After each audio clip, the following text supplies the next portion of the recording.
예, 말씀을 전하도록 하겠습니다. 이번 주부터 이제 교리 설교를 계속 진행할 텐데, 우리의 첫 시간은 이제 성경에 관해서 얘기를 좀 하게 될 거고요. 그리고 그 매주 웨스트민스터 신앙고백서가 이제 각 파트별로 계속해서 나가게 될 테니 여러분들 보시면서 설교와 함께 조금 기억을 더듬어 보시면서 함께 보시면 좋을 것 같습니다. 이것이 우리 교단의 표준 신앙 고백서이고, 우리가 성경을 이제 각 권으로 읽는 것이 아니라 이 66권 성경 전체가 과연 우리한테 무엇을 이야기하고 있는가를 논리적인 형태로 조직해 나가는 것이 바로 교리의 형태라고 할 수 있습니다. 그래서 지금부터 제가 매주 설교를 드리는 것은 사실상 논리적인 순서를 따라서 계속 파트별로 얘기를 하게 될 테고요.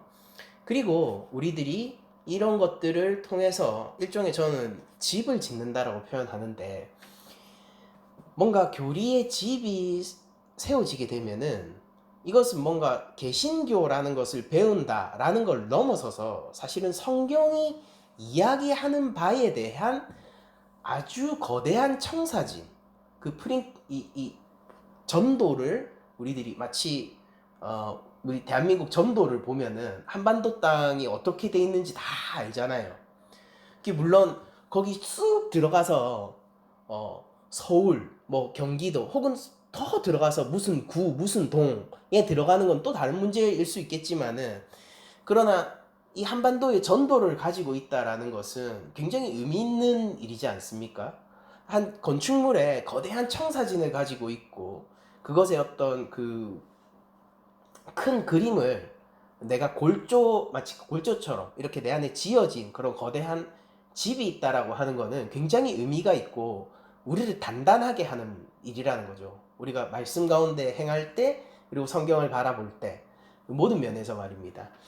그래서 그런 것이 바로 우리가 해나가는 교리라고 생각을 해주시면 좋을 것 같고, 제가 혹시나 해서 미리 말씀을 드리자면은, 교리는 결코 어려운 게 아닙니다.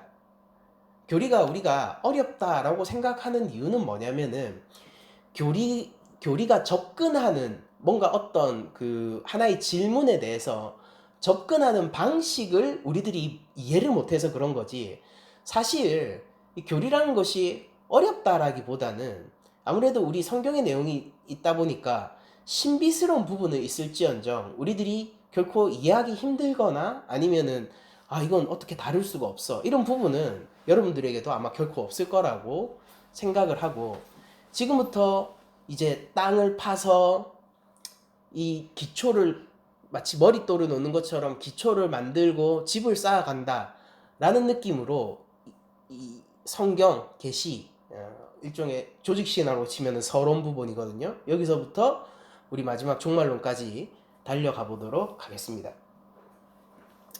먼저 우리가 가장 먼저 나오게 되는 부분은 성경이에요.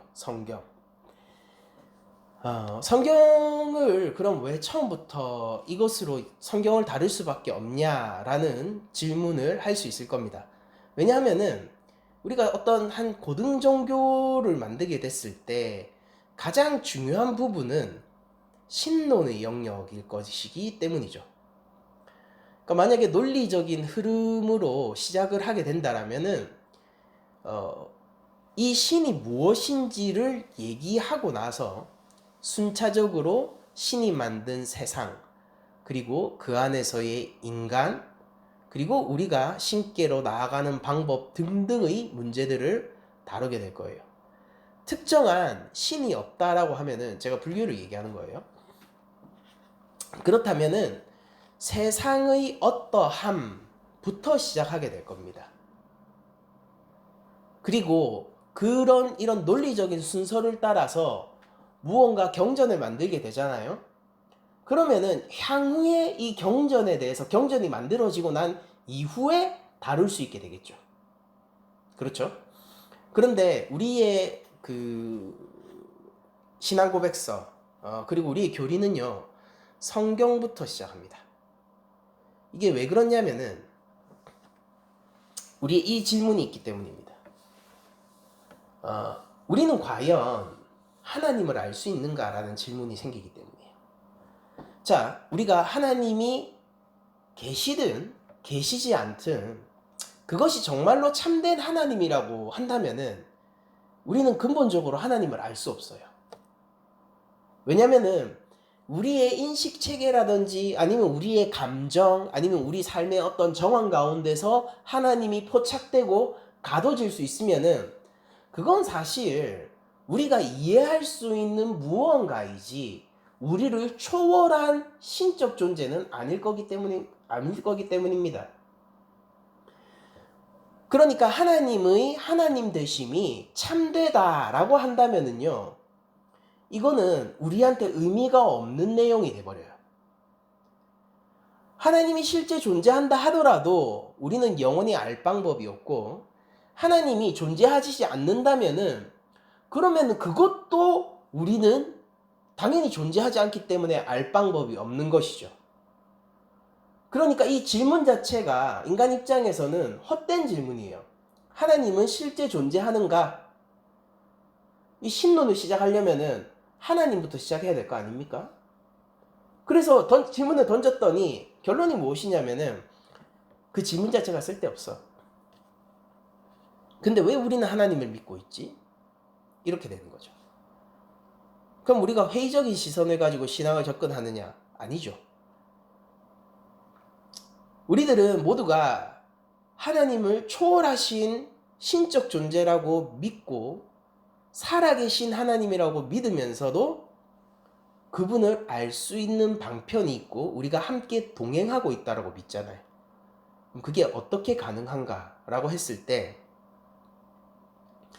우리 인간 측에서 하나님을 알아낼 수 있는 방법은 없지만은 만약에 하나님이 어린아이에게 눈을 맞춰서 그 아이의 눈높이에서 얘기해주는 어른 혹은 부모처럼 우리 가운데로 내려오셔가지고 우리의 수준에 맞게 천사의 말도 아니요, 하나님만이 할 수 있는 언어도 아니요, 우리들이 얘기하는 언어와 우리의 지적 수준과 우리의 감정 상태와 우리의 삶의 정황들에 맞추어서 딱 그 수준에 맞게 내려오셔서 얘기해 주신다면, 마치 어른이 더 높은 수준에 있기 때문에 아이에게 섬기듯이 무릎을 꿇고 얘기를 해주는 것처럼 우리 하나님이 자신의 자녀들, 자신의 백성들에게 낮추어서 말씀해 주시게 된다라면은, 그러면은 우리가 우리의 한계적인 피조물의 상황 속에서도 하나님을 알 수 있는 거죠.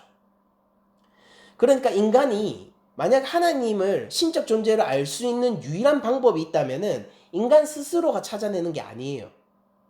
그건 불가능합니다. 찾아냈다라고 하면은 그건 신이 아니에요. 유일한 방법은 무엇이냐면은 그 하나님이 내려오셔서 내 앞에서 나의 수준에 맞게 말씀해 주시는 것 이외에는 방법이 없습니다.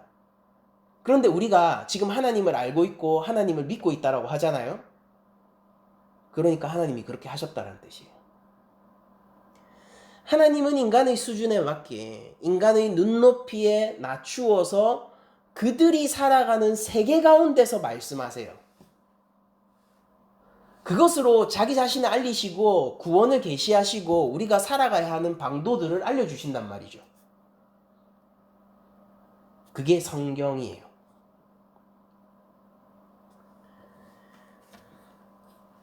본디 세상은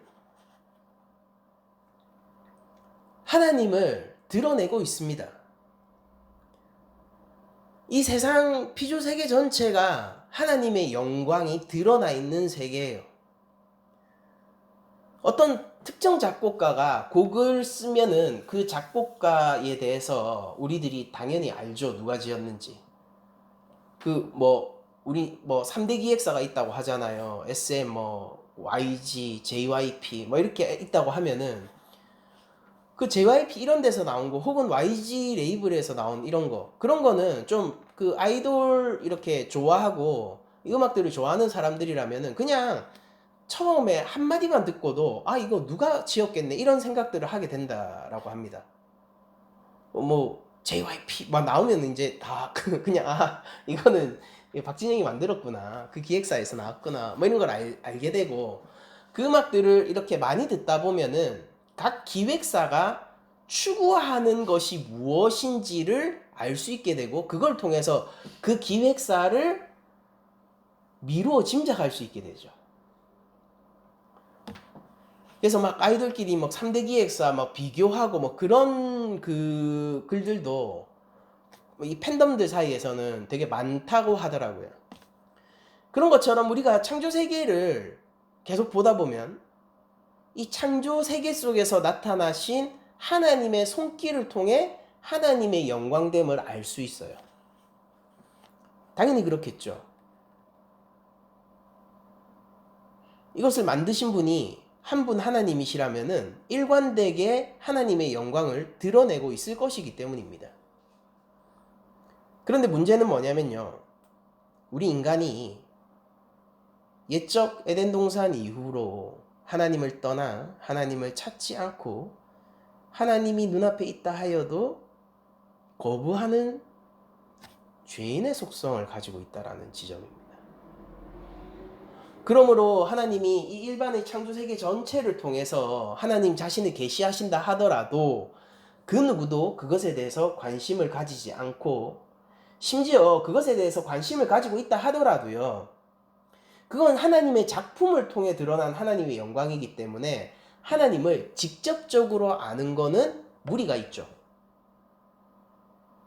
박진영의 음악들을 들어보면은 박진영이라는 작곡가, 그 연예인이 어떤 사람인지 무엇을 추구하는지 대충 알 수 있으나, 그러나 직접 박진영이라는 작곡가와 만나고 그 대표와 얘기해보고 그가 추구하는 어떤 삶들을 들여보다 보기 전까지는 그 한 인간에 대해서 온전히 이해했다라고 얘기하기 우리 무리지 않습니까? 그런 것처럼 이 창조세계는 분명히 하나님의 영광을 드러내고 있고 하나님 자신의 계시가 나타나 있지만은 우리가 그거를 100% 이해한다 해도 우리한테는 다른 하나님에 대한 지식이 필요해요. 맞죠? 그건 누구만이 제공해 줄 수 있습니까? 하나님 자신만이 제공해 줄 수 있어요.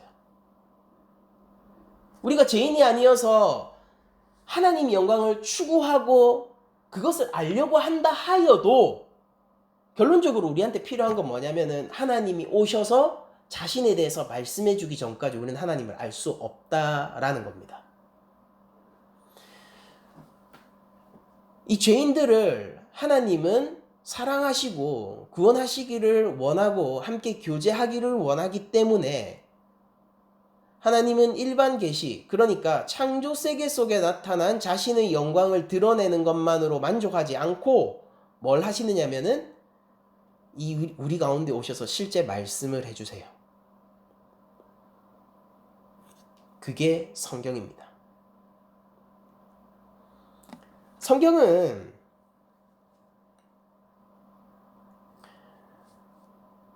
많은 특별한 방법들 중에서도 가장 특별한 방법입니다. 하나님은 성경이 적혀지기 이전에도 세상을 향하여서 다양한 방법으로 자신을 직접적으로 계시를 하셨어요. 하나님 스스로가 자신을 세상에 직접 드러내시는 것을 제가 특별 계시라고 한번 불러볼게요. 자연 세계를 통해서 드러난 하나님을 일반 계시라고 불러본다면은, 그것과 다르게 하나님이 직접 알려주시는 것을 특별한 특별 계시라고 불러본다면은, 하나님은 성경이 적히기 이전에도 직접 얘기를 하신다거나, 에덴 동산의 아담과 하와처럼 말이죠. 그리고 역사 자체를 통해서 보여주신다거나, 예를 들어서 우리 그 출애굽 백성이 이제 애굽을 탈출했지 않습니까? 홍해를 건너서. 근데 그 자체가 그 국제사회에 알려지는 것 자체가 하나님이 직접 얘기하시는 그런 특별 계시로서 작용을 했거든요. 이걸 역사 계시라고 부릅니다.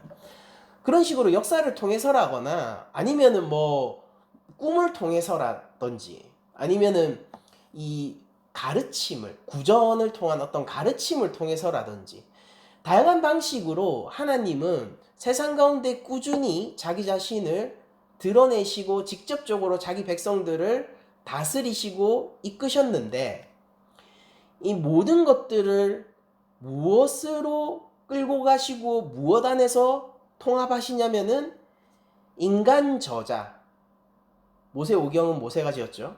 모세로부터 출발을 하죠. 그 모세라는 인물을 시작으로 해서 성경을 만든 수많은 인간 저자들을 세우시고, 그들이 글로 기록하도록, 구약은 히브리어, 신약은 헬라어라는 이 언어로, 왜냐면 하나님 나초 얘기하시니까 우리가 알아들을 수 있는 언어를 선택하실 거 아니에요. 그게 그때 당시에 히브리어와 헬라어입니다. 그게 뭐 더 특별해서가 아니에요.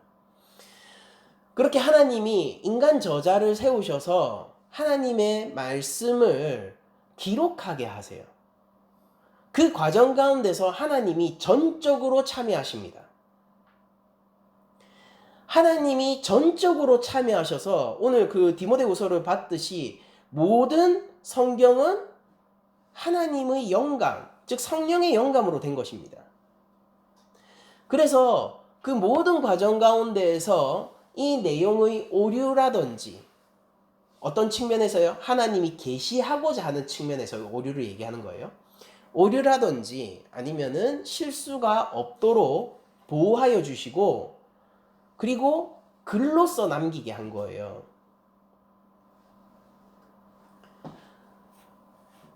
원본은 없습니다. 그러나 그 내용을 보존하셨어요. 어차피 그 최초의 성경 원본이 있으면 그거 그 모세 시대 놋뱀 그 지팡이처럼 우상시 될 수도 있으니까, 최초의 성경은 하나님이 직접 손가락으로 적으신 십계명이거든요. 기록된 말씀으로서의 최초로 우리들이 알 수 있는 부분은 십계명인데, 십계명도 내려오자마자 깨졌습니다. 원본은. 그래서 사본이, 두 번째 판이 세상 가운데 내려와서 그 지성소 안에 있는 법궤 안에 들어가게 되는 거거든요. 그래서 우리는 성경이 원본이 남아있는 것은 없지만은, 그러나 내용을 하나님께서 남기셨고 신뢰도가 97%, 98%에 임박하는 굉장히 정확한 내용들을 하나님이 남기셨고, 그리고 그것을 통해서 오늘날도 말씀하시고 계신 게 성경입니다. 누가 적었냐면은 인간이 적었어요. 모세가 적었고, 사무엘이 적었고, 다윗이 수많은 시편을 적었고, 마태가 적었고, 요한이 적었고, 바울이 적었고, 그러니까 수많은 인간 저자들이 있습니다. 이름을 알지, 자문 같은 거를 보면은 이름을 알지 못하는 사람의, 우리가 누군지도 모르는 사람의 그 자문 경구들도 성경 안에 포함되어 있습니다. 근데 이 모든 과정들이 이름이 남았든 남지 않았든, 원본이 있건 없건 성령이 영감된 하나님의 말씀으로 무오하다라고 저희는 믿고요. 여기서 무오하다라고 얘기를 하는 것은 지금 우리들이 가지고 있는 개역개정 번역력을 얘기하는 게 아니라, 혹은 많은 사본들을 얘기하는 게 아니라 항상 원본을 얘기해요. 바울이 적었을 때 그 첫 편지 있잖아요. 그게 무오하다라고 하는 거고, 모세가 처음 기록한 창세기 있잖아요. 그걸 무오하다라고 해요, 우리가. 근데 그게 지금 없잖아요. 그러나 거의 대부분의 내용, 사실상 전부를 저희들이 가지고 있죠. 그냥 내용을 다 가지고 있어요. 그럼 그 내용은 우리들이 어느 정도 확신할 수 없는 약간의 퍼센테이지를 남겨놓고 하나님이 우리한테 의도적으로 주셨다는 거 저희들이 알 수 있죠. 우리는 그 가운데서 성령님을 의지하면서, 이 모자란 것이 있을 수 있고 우리들이 잘 모르는 것이 있을 수 있지만은, 첫 번째로는 대세에 지장 없다 하고 가는 거고, 둘째로는 성령께서 채우신다. 왜냐하면 그분이 이것을 기록하신 분이잖아요. 각 권의 인간 저자는 다르지만은 66권의 동일한 저자가 있단 말이에요.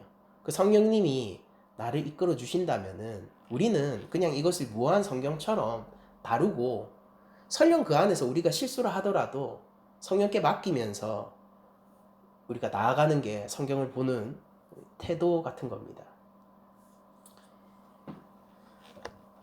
그렇게 하나님은 이 땅 가운데 66권, 지금 우리들이 가지고 있는 66권의 성경을 인간 저자를 통해서 보내주셨습니다. 이게 하나님이 낮추어 말씀하신 방법이에요. 그래서 각 번의 성경은 언제나 그 시대, 그 백성들에게 하신 말씀이기 때문에 그 시대의 상식과 그 시대의 언어 가운데서 적혀진 것입니다. 하나님이 성령께서 마태복음을 적게 하실 때에 2000년 후에 있을 낮은 자리 교회를 첫 번째로 바라보고 그것을 지으라고 한 것이 아니라 유대인으로 주로 구성된 마태 공동체를 바라보고 첫 번째로 적게 하셨고, 그것을 이후 역사 가운데 계속해서 알리시는 작업을 하시는 거고요. 그러므로 우리는 계속 듣는 거예요. 요한계시록이 그때 사람들은 상관없고 뭐 2000년 후에 지금 한국교회가 들어야 되니까 일단 네가 이거 받아 적어놔 라고 해서 얘기하신 게 아니라 실제 핍박받고 있던 초대교회를 위해서 하나님이 말씀하신 것이고요. 그래서 그 이후에 성령께서 그 내용을 계속 알리심으로 우리가 요한계시록을 보게 되는 겁니다. 그러니까 하나님 말씀은 신성의 말씀이지만은, 그리고 시대를 초월한 말씀이지만은, 성령의 역사를 총합하는 말씀이지만은, 또 어떤 측면이 있냐면은 항상 낮추어서 그 시대 가운데 그 인간 저자를 통하여 말씀하셨기 때문에 제한적인 측면이 항상 있는 거예요. 그래서 우리가 성경을 볼 때는 어떻게 봐야 되냐면, 진짜로 하나님 말씀을 듣기로 원한다면은 1차 독자들이 과연 이 본문을 어떤 의미와 메시지로 받아들였는가를 캐치를 할 수 있어야 되고요. 그 의미와 메시지를 오늘날 우리에게 가지고 와야 돼요. 왜냐하면 성경은 어떻게 지어졌기 때문이에요? 인간 저자를 통해서 지어졌는데 실제 그것을 들어야 하는 백성들은 그 시대에 존재했고요. 하나님은 그들을 위해서 실제 말씀하셨고 그들을 여전히 구원하셨던 것처럼 오늘날 우리를 구원하시는 분이기 때문입니다. 그러므로 인간 저자는요, 자신의 배경이 무시되거나 자기의 어떤 창작적 능력이 하나님 안에서 제한되는 일이 없습니다. 오히려 그것이 막 폭발적으로 튀어나오게 되는 거죠. 하나님은 성령님께서 성경을 적을 때 이 성경을 적는 인간 저자를 단 한 번도 기계처럼 사용하신 적이 없어요. 우리가 오늘날 컴퓨터라는 도구를 사용할 때 타이핑하면은 타이핑 한 대로 나오죠. 왜냐면 이건 기계니까요. 내가 인풋 값을 넣으면은 정확하게 아웃풋이 출력됩니다. 근데 하나님은 인간 저자를 그렇게 사용하지 않으시죠. 다니엘의 환상들을 보세요. 그는 선지자잖아요. 그는 성전에 대해서 조금도 얘기하지 못해요. 왜냐하면 그는 정치가거든요. 그래서 하나님 나라를 국제사회로 비견해서 얘기를 합니다. 에스겔 환상 보세요. 에스겔은 국제사회에 대해서 한마디도 할 수 없어요. 하지 않아요. 왜냐하면 그는 제사장 출신이거든요. 그래서 그가 보는 환상들은 성전 환상입니다. 모세가 과학을 알던 사람이 아니란 말이에요. 그래서 모세의 이야기들은요, 과학적인 시선이 담겨 있지 않아요. 과학이 없는 시대거든요. 고대 근동의 신적인 관념이 상식인 세상의 시선으로 적었습니다. 왜냐면 거기 살고 있는 애들이 전부 다 그 세상에서 살고 있는데 하나님이 모세 시대 그 출애굽 백성에 얘기하면서 과학을 이야기하실 리가 없잖아요. 오늘날 우리가 과학적인 지식 가운데 인류가 진일보하였다 하더라도 여러분들 우리가 하나님의 지식을 과학으로 따라잡을 수 있겠습니까? 성경께서 직접 만드신 이 성경을 우리가 실제 과거의 백성들에게 얘기하셨기 때문에 그들의 눈높이에서 은혜를 내려주신 그 말을 보면서 과학적이지 않다라고 하나님을 비난할 수 있겠습니까? 하나님이 과학적으로 계시를 하실 능력이 없으셔서 그런 것이 아니고, 성경이 진실이 아니어서 그런 게 아니고, 하나님은 백성과 소통하기를 원하기 때문에 기계로 만드시는 게 아니라 인격적으로 대우하기를 원하시기 때문에 그 교제 가운데서 만들어진 게 성경이라서 그런 거예요. 인간 저자도 자신의 배경이 무시되는 게 아니라 자기가 할 수 있는, 자기가 알고 있는 하나님, 자기가 바라보고 있는 믿음과 신앙, 이런 것들이 최대한으로 글로 표현이 되는 겁니다. 그런데 그게 까놓고 보니까 뭐라는 거예요?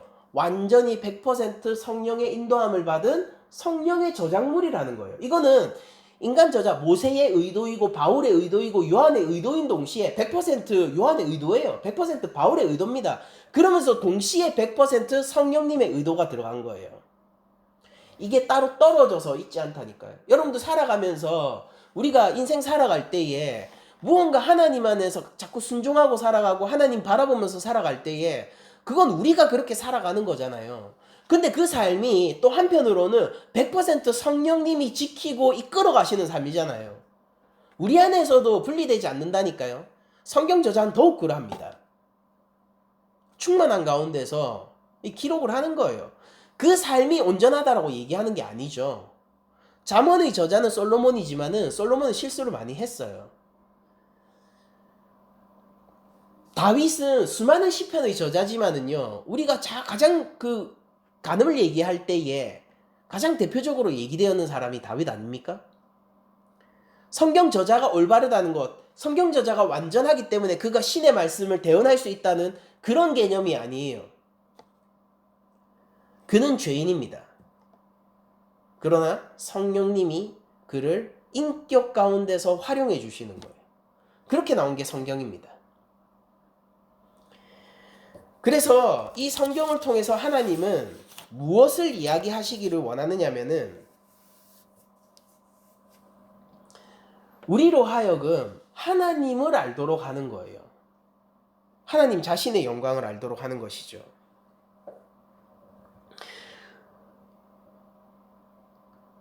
원래 인간의 힘으로는 하나님을 알 수 없으나 그러나 하나님이 스스로 자신에 대해서 말씀해 주심을 통하여서, 그리고 그 방법이 성경책, 글, 인간 저자를 통해서 히브리어, 헬라어를 통해서 글을 적어주심으로 자신을 알려주신 것을 통하여서 우리들은 하나님을 알 수 있게 되는 겁니다. 그런데 성경을 보면서 하나님의 영광과 그 성품을 따라가면서 읽으면은 여러분들 놀라운 일들을 발견하게 될 텐데, 그게 뭐냐면은 성경에서 하나님이 드러나지 않는 곳이 단 한 곳도 없구나라는 걸 보면서 놀라시게 될 거예요. 여러분들 성경을 통해서 우리들이 무엇을 찾기를 원하느냐에 따라서 성경이 기능하는 게 달라지는 거 여러분도 아세요? 실제 스마트폰이 여기 있잖아요.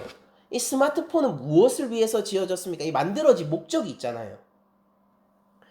이걸 통해서 전화를 하려고 하면은 이 스마트폰은 올바르게 기능할 거고 원하는 것을 줄 겁니다. 이걸 통해서 음악을 듣기를 원한다? 여러분들 그렇다면은 하고 싶은 것을 하게 될 것이고 자유롭게 음악을 누릴 수 있게 될 거예요. 너무 좋은 것이죠. 이걸 통해서 영상을 보기를 원한다?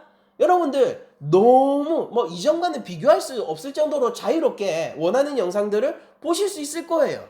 너무 좋은 것이죠. 그런데 이걸로 못을 받기를 원한다.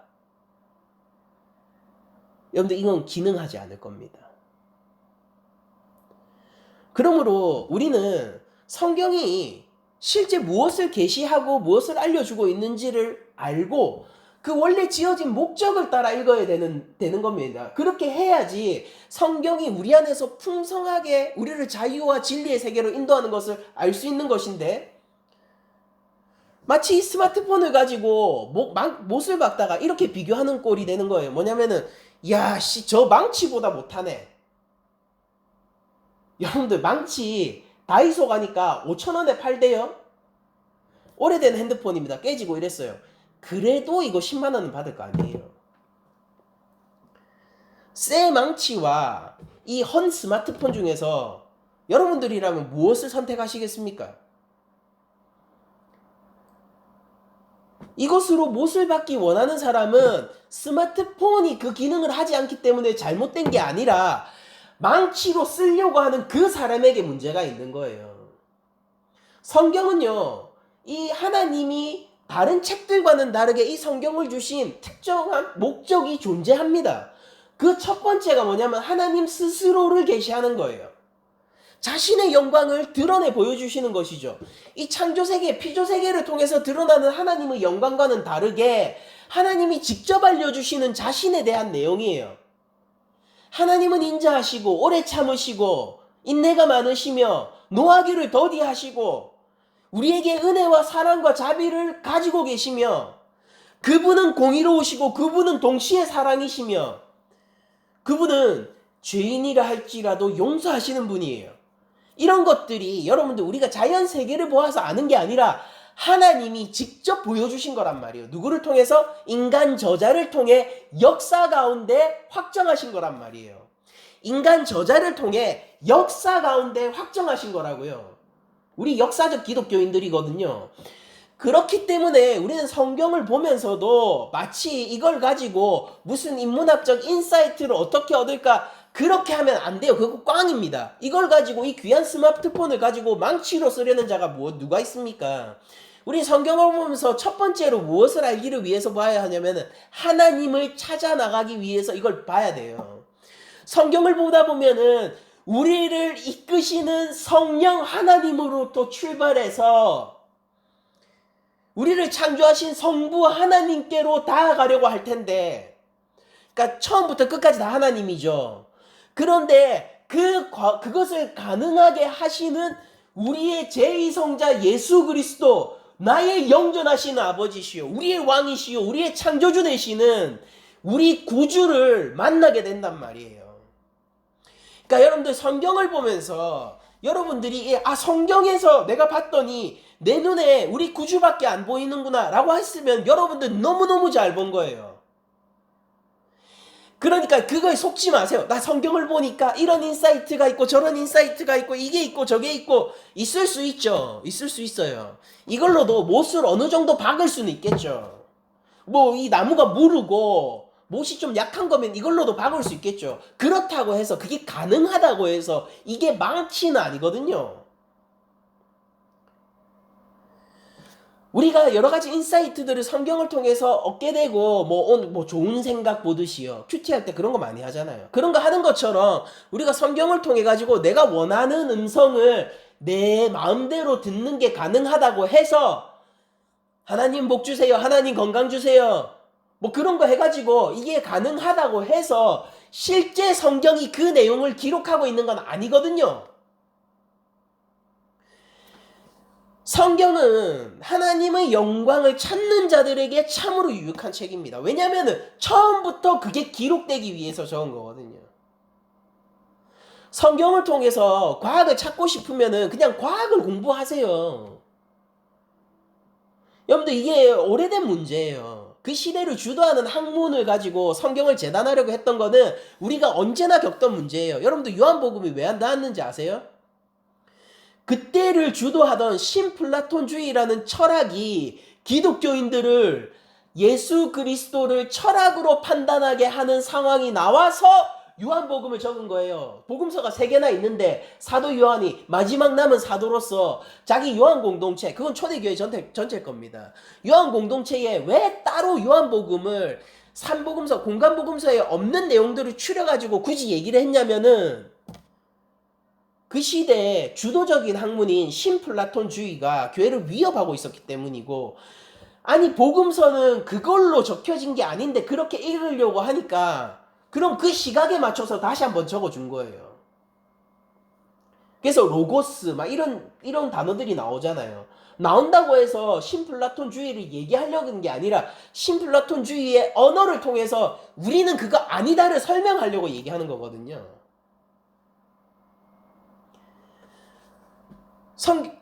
19세기에는 르네상스 이후, 그러니까 르네상스 이후에는 또 새로운 현대 철학으로 이 성경을 해석하려고 했고 오래됐습니다. 그러니까 지금 또 주도적인 학문인 이제 과학의 시대로 넘어왔으니까 과학으로 성경을 보려고 하죠. 아니 성경 자체가 과학을 증명하려고 적은 책이 아닌데 왜 그렇게 봐야 돼요? 그럼 저기 가서 저 시집을 갖고도 과학으로 판단하라 그러세요. 그런 사람 있으면. 저기 저 소설책을 가지고 역사적 뭐 무슨 과학이 어떻고 그거 하라고 하세요. SF 소설 보고 이게 과학적으로 틀렸고 맞고 그런 얘기 하라고 하세요. 그런 멍청한 사람이 어디 있습니까?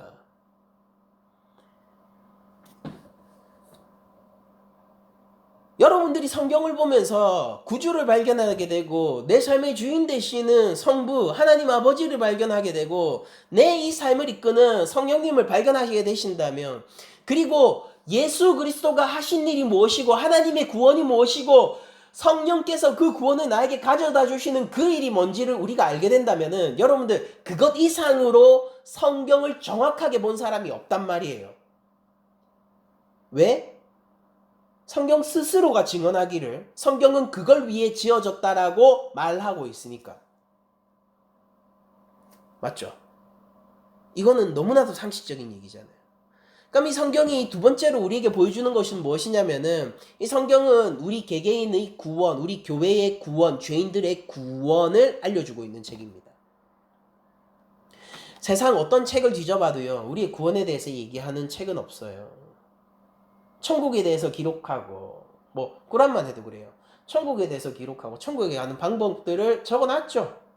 그리고 많은 어떤 그 신화적 세계관 속에서의 신화라든지 아니면은 다양한 종교들에서 이 구원에 대해서 기록을 하고 구원을 추구하면서 구원에 대한 여러 묘사들을 해놓은 책들이 많습니다. 근데 문제는 이거예요.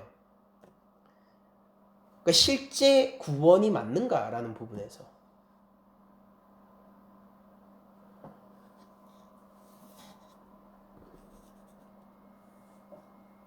이게 100% 증언할 수는 없겠지만 여러분들 일반적으로요. 구원을 다른 종교들에서는 어떻게 얻게 되느냐면은 내가 깨닫거나 내가 뭔가에 도달하거나 내가 성취해야지 구원을 받는 시스템입니다. 그러니까 지금 출발선 땅 해가지고 1등으로 100m 달리기 한다고 칩시다. 땅에서 스타트 했습니다. 그러면은 1등으로 도착하면은 금메달 받을 거고 2등으로 도착하면 은메달 받을 거고 3등 도착하면 동메달일 거고 또 10등 안에 들 거면은 그러면은 순위권 안에 드는 거고 아니면은 뭐 탈락이고 뭐 그런 거죠. 우리들이 잘 알고 있는 그 인과적인 세계 속에서. 그런데 여러분들 정말로 구원을 이뤄내는 하나님이 있다라고 하고 우리가 거기에 도달할 수 있다라면은 그럼 그 하나님은 하나님일까요? 제일 처음에 했었던 질문하고 똑같은 거예요. 우리는 하나님을 어떻게 할 수 있습니까? 이렇게 질문을 바꿔보는 거예요. 하나님에게로 우리가 닿을 수 있는 방법은 있습니까? 이거예요. 초월하신 그분이 이 한계를 가진 인간이 어떻게 그분에게 나아갈 수 있고 그분을 만날 수 있는가라는 문제인 거예요. 거기에 대한 대답은 노예요. 닿을 수 있다면 그거 하나님 아니죠. 여러분들 모든 종교들이요. 내가 구원에 이르는 종교들로 가득 채워져 있습니다. 근데 그 자체가 저에게는 어떻게 보이느냐면요. 가짜로 보여요. 그 구원은 모자란 구원일 거예요. 구원이 있다 하더라도. 유일하게 기독교만 하나님이 이 땅 가운데 성육신하셔서 십자가에 달려 죽으심으로 사흘 만에 부활하셔서 생명을 가져오시고 성령님이 각자의 마음 가운데 찾아오셔서 구원을 이루는 진짜 구원처럼 보인단 말이에요. 성경은 그 구원을 얘기하고 있는 겁니다. 그러니까 우리들은요, 성경을 보면서 이게 왜 특별한 책인가를 알아야 돼요. 과학적으로 올바른 지식을 전하고 있기 때문에 과학 세계가 지금 탐구의 영역이 점점 커지고 있죠. 그거보다 더 큰 탐구의 영역을 이미 가지고 있기 때문에 특별한 책이 아니고요. 어떠한 과학적, 철학적, 인류의 지혜의 소상 가운데서도 발견할 수 없는 구원의 길을 알려주고 있기 때문에 이 성경은 특별한 겁니다. 그러므로 여호와 하나님을 알기를 원하는 자, 그리고 두 번째, 그 가운데서 구원에 이르기를 원하는 자들, 이 죄인들은 성경을 보므로 세상 어떤 책도 줄 수 없는 유익과 영광을 누리게 될 거란 말이에요.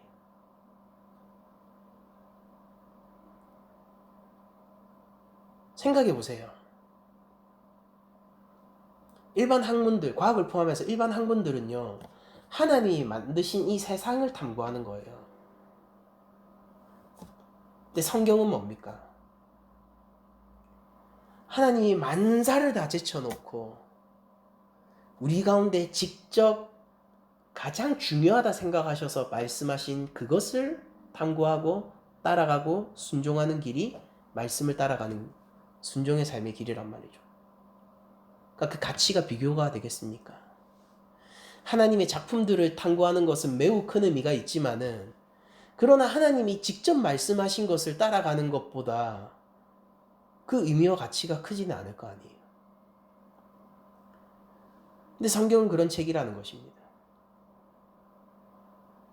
그리고 이 성경을 통해서 저희들이 발견하게 되는 세 가지는 뭐냐면은, 성경이 왜 지어졌냐면은 그렇게 하나님의 백성으로서 살아가면서 그 하나님의 영광을 쫓고 영광을 위해서 살아가고 하나님 가운데서 즐거워하며 살아가는 하나님 백성들의 삶이 어때야 하는지를 알려주기 위해서 성경은 기록되어졌습니다.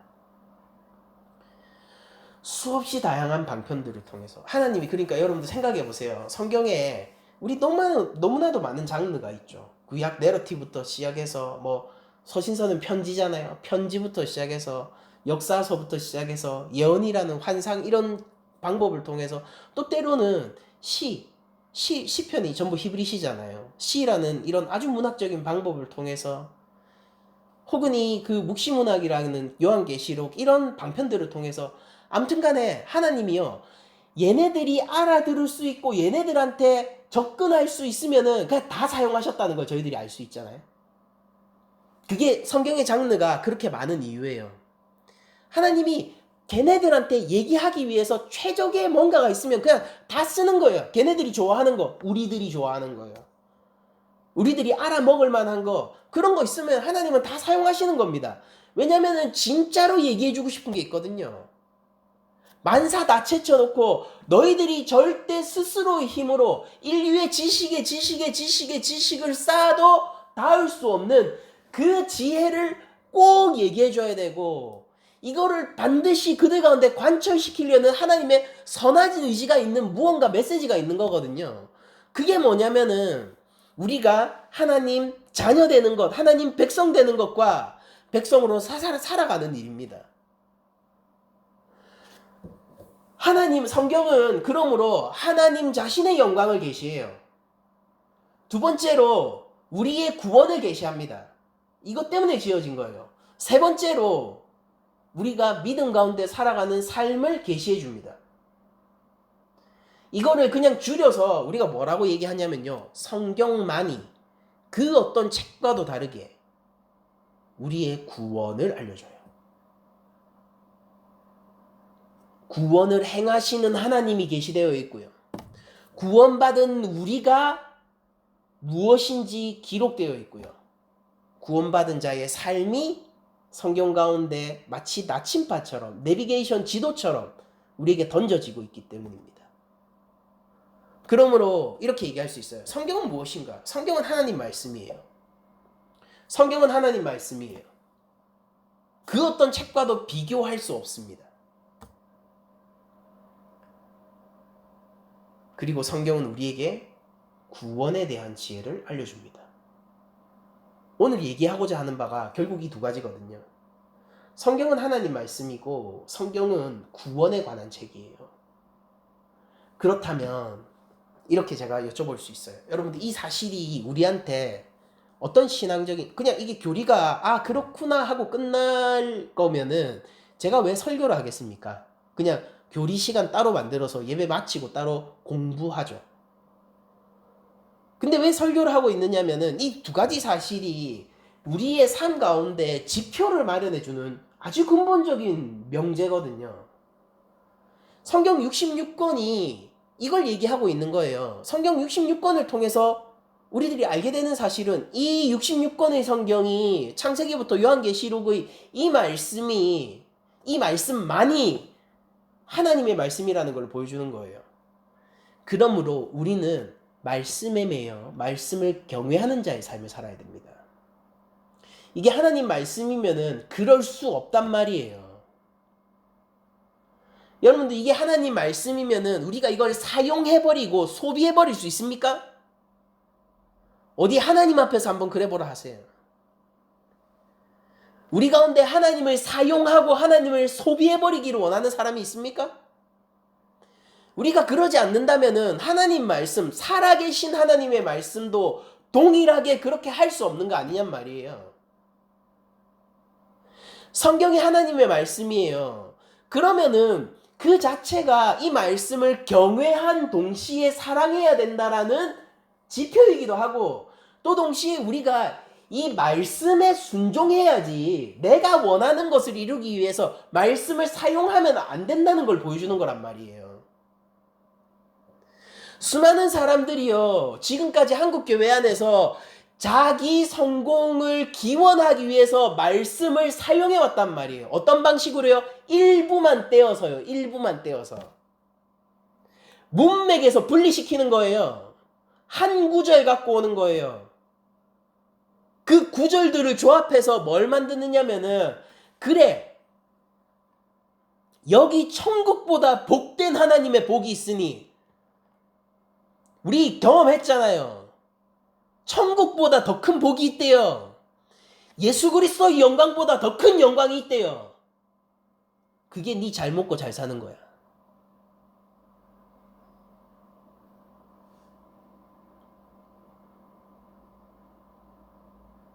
그러면서 어떻게 주의 영광을 위하여서 모든 것을 바친 바울이 적은 서신서의 일부를 가져와서 그걸 증명하려고 하냔 말이에요.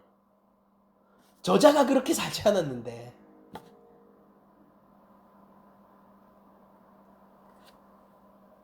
그러니까 자기 유리할 때, 자기 필요할 때 이것을 가져와서 소비하고 마음대로 변개시켜가지고 문맥에서 떼가지고 그것만 다 그냥 툭 던지는 거예요. 여러분들, 성경이 하나님의 말씀이라면은 그렇게 하면 안 됩니다. 마땅한 태도는 무엇입니까? 내가 싫은 것도 어떻게 해야 돼요? 받아들여야 돼요. 내가 싫어요. 그럼 어쩌겠어요? 이게 하나님 말씀인데 순종해야 돼요. 피하고 싶은 말씀이 부지기수입니다. 도망치고 싶은 말씀이 부지기수고, 나의 죄악과 나의 부끄러움을 밝히는 성령의 조명된 말씀이 부지기수예요. 도망치고 싶을 거예요. 때론 내가 원치 않는 좁은 길, 십자가 길로 나를 끌고 가려고 하는 말씀이 부지기수일 거라고 말입니다. 그럼 우리는 어떻게 하겠어요? 교리를 통해서 배우는 거예요. 이것은 하나님 말씀이에요. 우리의 태도는 무엇입니까? 하나님 말씀으로 다뤄야죠. 그 행위를 보고 열매를 안다 그랬습니다. 이 하나님 말씀을 우리들이 사용하고 소비하는 것에 익숙해져 버렸다면요, 그것이 우리 삶의 열매라면요, 그 나무가 무엇인지 우린 미루어 짐작할 수 있을 것입니다. 순종의 열매로 가야 되는 것이죠. 하나님 말씀을 경외해야 돼요. 성경은 하나님 말씀이냐? 한국교회 모든 사람이 이거 하나님 말씀이래요. 그런데 제가 무서운 게 뭐냐면은 그 가운데 하나님 말씀을 참으로 경외하는 자를 만나기가 매우 매우 힘들다는 사실입니다.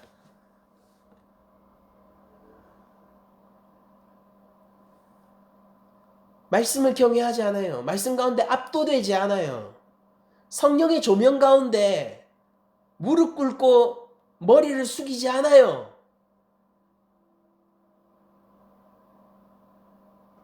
그런 자를 하나님이 기뻐하시겠습니까?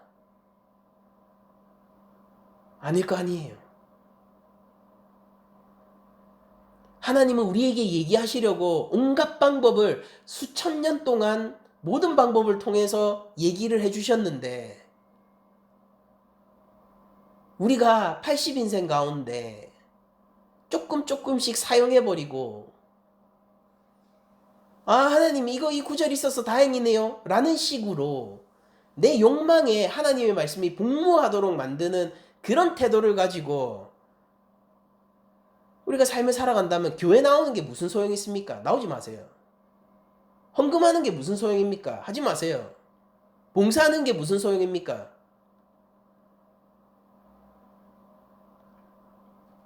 우린 무엇보다도 하나님 말씀 가운데 이 말씀을 순종하고 경외하는 자로 서야 됩니다.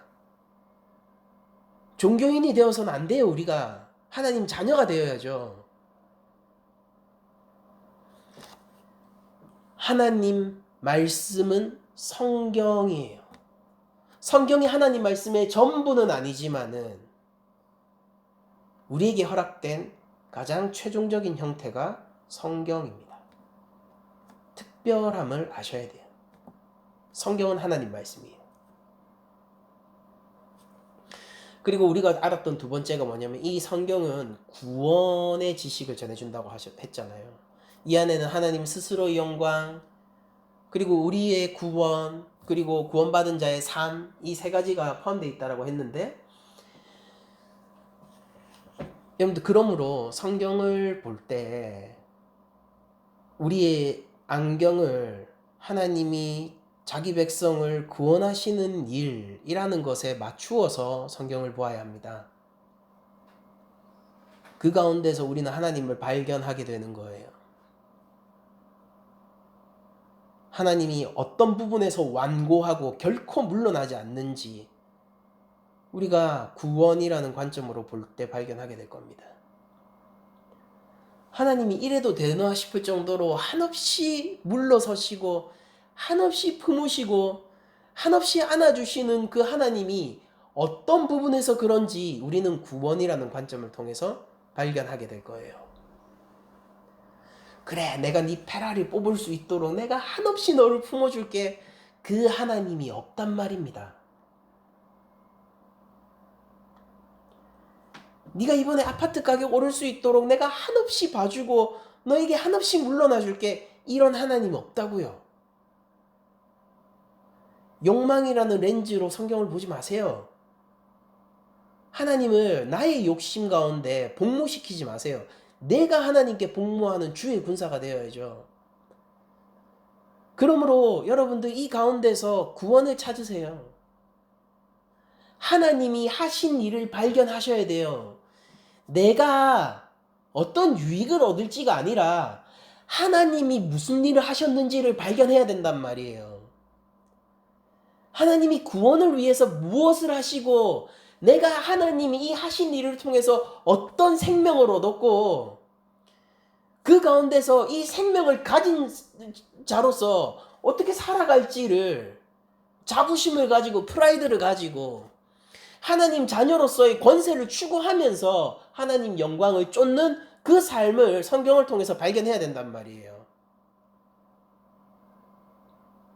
그러니까 이게 실제 있었던 일인데 여러분도 어떤 그 강연을 많이 서는 그 형제님이 있었어요. 그 형제님이요. 강연을 막 여기저기 다니면서 여기 많이 서다 보니까 예전에 있었던 일이에요. 실명을 밝히지 않겠습니다. 좀 그냥 알고 지내던 분인데 이거를 여기저기 다니면서 하니까 성경을 볼 때 이런 생각을 하는 거예요. 뭐냐면은 이 구절을 거의 설교자예요. 그러니까 이 구절을 어떻게 인용해가지고 어떻게 사람들한테 감흥을 줄까를 놓고 성경을 자꾸 연구하고 탐구하는 거예요. 뭐 유익을 끼치기 위해서 뭐 그렇게 하는 그런 태도가 이해가 가지 않는 것은 아니지만은 근데 뭔가 조금 잘못돼 있다라는 생각이 계속 들었었거든요.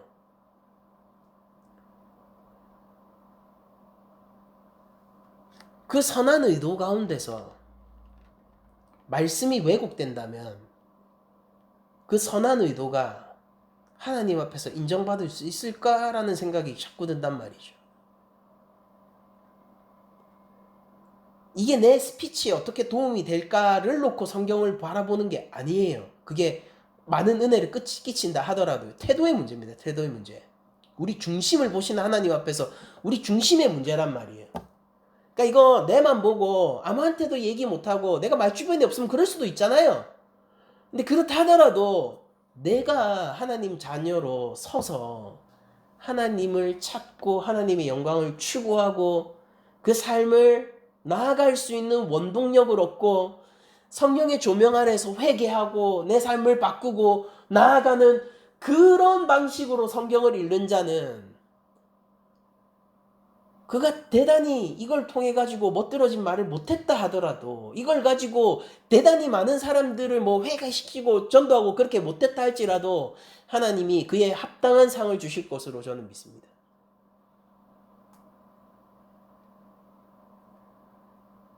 우리 각자는 하나님이 이 성경을 통해서 찾고자 하는 자녀입니다.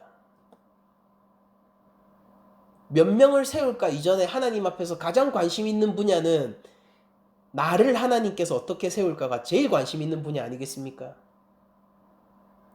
저는 제 아들이 세상에 유익한 영향을 끼치기를 원해요. 그가 많은 사람들 가운데 유익이 되는 빛과 소금 같은 사람이 되기를 원합니다. 그런데 그 관심의 본질적인 측면은 내 아들이 참된 신앙인이 되기를 원한다라는 관점 위에서 그런 일들을 바라는 거죠.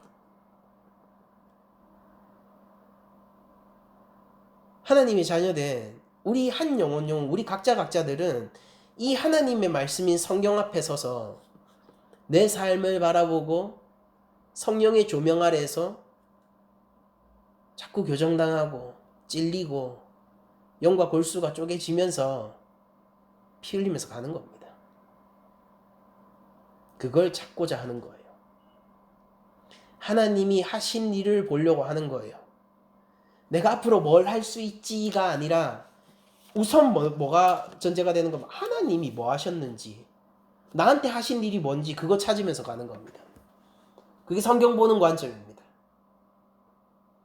우리가 그렇게 갈 수 있다면은 이 성경이 실제 그 의도로 지어졌기 때문에 우리 삶에 그 어떤 그냥 다 세상 무엇과도 비교할 수 없어요.